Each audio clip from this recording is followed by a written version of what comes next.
پر اثر لوگوں کی 7 عادات۔ میں نے پہلی 3 ویڈیو میں پہلی عادت جو کہ پرویکٹیو بنیے، دوسری عادت انجام کو ذہن میں رکھ کر شروع کریں، تیسری عادت اہم کام پہلے کریں۔ اسٹیون کبھی لکھتے ہیں کہ جڑوں کے بغیر آپ پھل حاصل نہیں کر سکتے۔ پہلی 3 عادتیں جو ہیں وہ ذاتی سطح پر فتح ہیں۔ کچھ لوگ کہتے ہیں کہ دوسروں کو پسند کرنے کے لیے پہلے خود اپنے آپ کو پسند کرنا ضروری ہے۔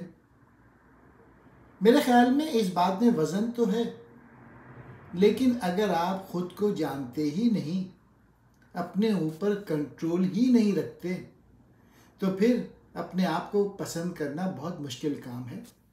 اصل عزت نفس اپنے اوپر عبور حاصل کرنے سے سچی خود انحصاری حاصل ہوتی ہے۔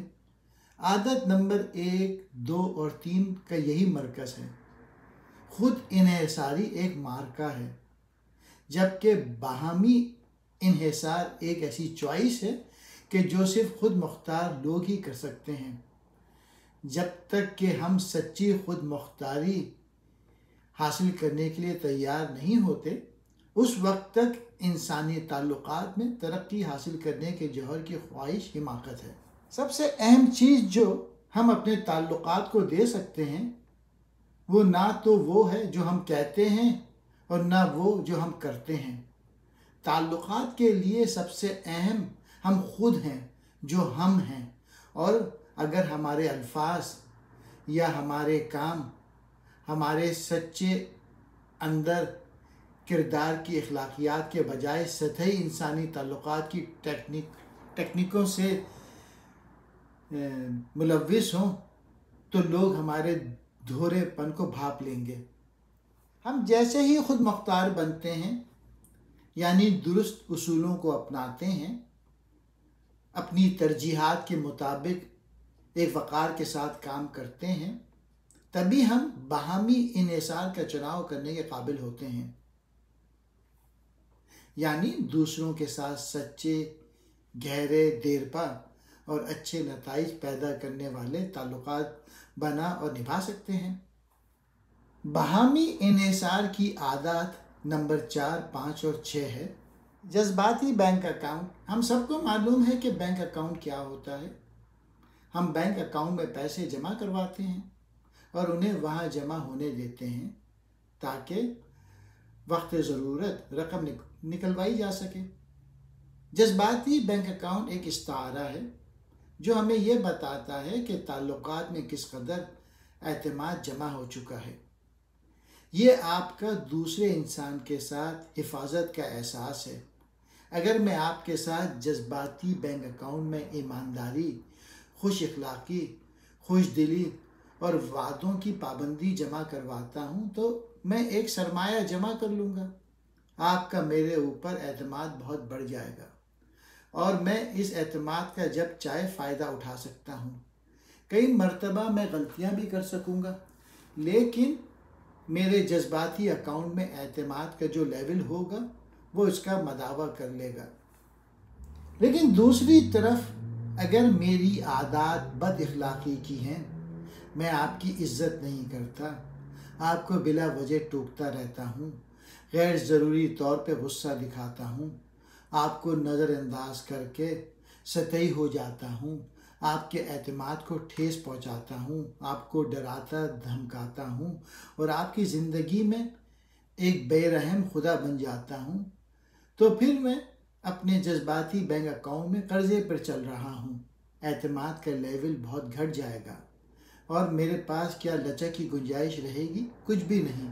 اگر اعتماد کا خاص لیول اپنے اکاؤنٹ میں جمع نہ رکھا جائے تو پھر شادیاں تباہ ہو جاتی ہیں۔ ہمارے زیادہ مستقل رشتے، مثلاً شادی کے لیے اکاؤنٹ میں زیادہ اور مسلسل اعتماد جمع کروانے کی ضرورت ہوتی ہے۔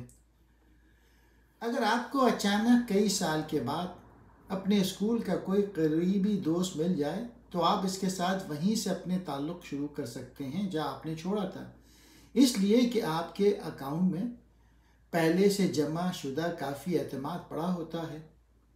لیکن جن لوگوں کو آپ مستقل ملتے رہتے ہیں، ان کے ساتھ اپنے اکاؤنٹ میں آپ کو مستقل اعتماد